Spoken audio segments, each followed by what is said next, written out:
आरक्षण म्हणजे केवळ बौद्ध धर्मच किंवा केवळ बौद्ध केवळ एससी असा उल्लेख त्यांच्या मनात येतो. आणि जी लोक डायला घालेले तांदूळ गहू त्यांना आवर्जून विनंती आहे, समाजामध्ये तेढ निर्माण करू नका, एकमेकाला समाजात रस्त्यावर उतरू नका. देशाची अखंडता टिकली पाहिजे, देशाची एकात्मता टिकली पाहिजे. सकाळपासून जन्मलो तेव्हापासून शाळेत गेलो तेव्हापासून भारत माझा देश आपण म्हणलो, तो भारत आपला नाही आणि इतरांचा होणार नाही याची काळजी घ्या. तो नेहमीच सदैव माझाच राहिला पाहिजे. म्हणून कळकळीन बोलायलो की आरक्षण पाहत असताना एक गोष्ट आवर्जून लक्षात घ्या. एससी लक्षात घ्या, आरक्षण 13%.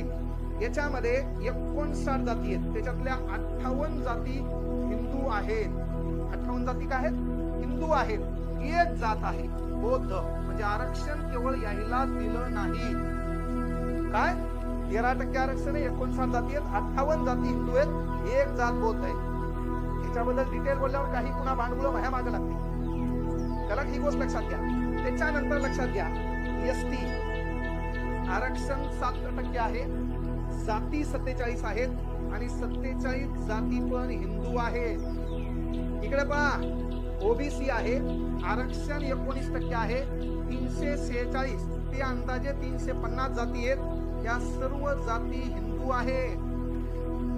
एसबीसी आरक्षण 2% आहे, याच्यामध्ये 7 जाती आहेत, 7ही जाती हिंदू आहेत. एनटीए हे बघा आरक्षण, एनटीए म्हणजे प्रत्येक गोष्टी आपण बोलायलो ते बाय प्रूफ बोलायलो. आणि म्हणून महत्वाची गोष्ट आहे की बाबा या ठिकाणी आरक्षण यांना 3% आहे, याच्यामध्ये 14 जाती आहेत, 14 पण जाती हिंदू आहेत. त्याच्यानंतर आरक्षण एनटीबी आहे, एनटीबी ला आरक्षण 2.5% आहे, याच्यामध्ये 38 जाती आहेत, 38 जाती आहेत, 38 जाती पण हिंदू आहेत. याच्यानंतर एनटीसी आहे, आरक्षण 3.5% आहे, याच्यामध्ये जात 1 आहे, ती जात पण हिंदू आहे.